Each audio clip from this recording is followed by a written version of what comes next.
Welcome to Plot Points. Spoiler alert. This is your official spoiler warning. If you haven't watched the movie yet, I recommend you go watch it first, and then come back for the deep dive. If you're all caught up, let's go ahead and get started. Trevor is a man who seems to have lost everything, and yet, in many ways, he never had anything to begin with. The story begins with Trevor working as a machinist in a factory. His life is a far cry from the energetic, carefree existence that most people lead. But it's not just his body that's deteriorating. His mind is starting to unravel too. Trevor hasn't slept for an entire year. Imagine being awake for that long without a single moment of rest. No sleep, no reprieve. Trevor's exhaustion takes a toll on him in ways that most people can't even begin to understand. He's isolated. His co-workers at the factory barely interact with him, and when they do, it's often to mock him. They call him Ghost, not out of affection, but because they see him as nothing more than a shadow, a wisp of a person who no longer exists in their world. Then something strange happens. Trevor meets a new co-worker named Ivan. Ivan is everything Trevor is not: loud, confident, and brash. Ivan is only visible to Trevor. No one else seems to acknowledge his presence. He's there, but only in Trevor's world. This encounter marks the beginning of Trevor's unraveling. One day, while working at the factory, Trevor is distracted by Ivan's taunting. The distraction is enough to cause a tragic accident. A co-worker named Miller is caught in a machine and loses his arm. It's a horrifying scene, full of blood and chaos. The factory erupts into panic, and Trevor is blamed for the accident. The blame feels undeserved to him, but the others don't see it that way.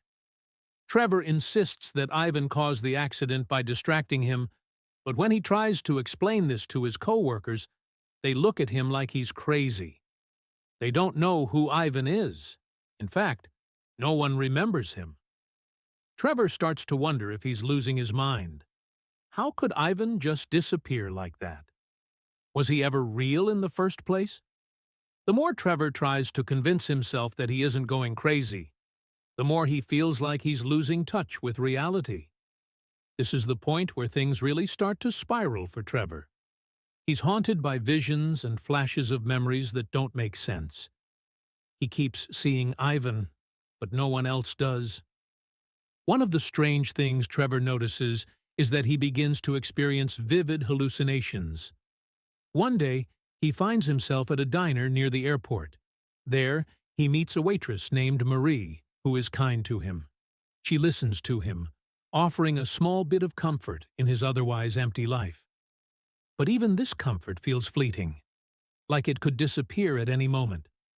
There's something unsettling about Marie, too. Trevor starts to question whether she's real or just another illusion of his mind, another projection of his fractured psyche. As the days pass, Trevor's mental state deteriorates further. He's unable to trust anyone, and the lines between reality and delusion blur even more. His paranoia becomes all-consuming. He begins to suspect that his co-workers are out to get him, that they're plotting against him. At the same time, he becomes increasingly obsessed with the hangman puzzles on his fridge. The messages they're spelling out become clearer, more threatening. One of the words starts to spell killer. Trevor's guilt begins to bubble to the surface. He's been running from it for a long time, but it's catching up with him. Slowly, he starts to remember the truth, something he's been trying to bury deep inside himself. A year ago, Trevor was involved in a hit-and-run accident. He hit a young boy with his car, but instead of stopping to help, he panicked and drove away. The boy died, and Trevor never faced the consequences of his actions. He buried the guilt, the shame, deep inside himself. But now it's forcing its way to the surface.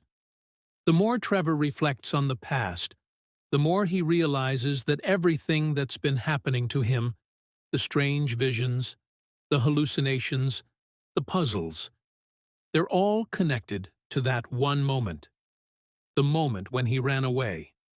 Ivan wasn't real. Ivan was a product of Trevor's guilt, a manifestation of his subconscious, created to force him to confront his crime. Trevor's breakdown intensifies as he finally admits to himself what he's done. He confesses to the crime, acknowledging that he was responsible for the boy's death. It's a painful, gut-wrenching moment, but it's the moment that Trevor has been running from for so long. In a sense, admitting the truth is the only way he can begin to heal, but it's also the moment that he realizes the damage is irreparable. And then, something extraordinary happens. After an entire year of sleepless nights, of tormented thoughts and hallucinations, Trevor finally falls asleep. His body, his mind, his soul, they all finally find some kind of peace. But it's too late. Trevor's peace comes at the cost of his own sanity. His guilt has consumed him, and now there's no turning back. The final moments of the film are haunting, powerful, and tragic. Trevor has finally faced the truth, but it's a truth that has broken him beyond repair. The peace he finds at the end of the film is not one of redemption, but of resignation. Trevor will never be the same again. He has paid the price for his actions, but the scars will remain. The movie ends on a note of quiet despair, leaving viewers with a powerful sense of the consequences of guilt and the inability to outrun the past. That's the recap. If you enjoyed this deep dive, make sure to like, comment, and subscribe for more. Let me know what you think of this intense psychological journey in the comments below. And as always, I'll catch you in the next one.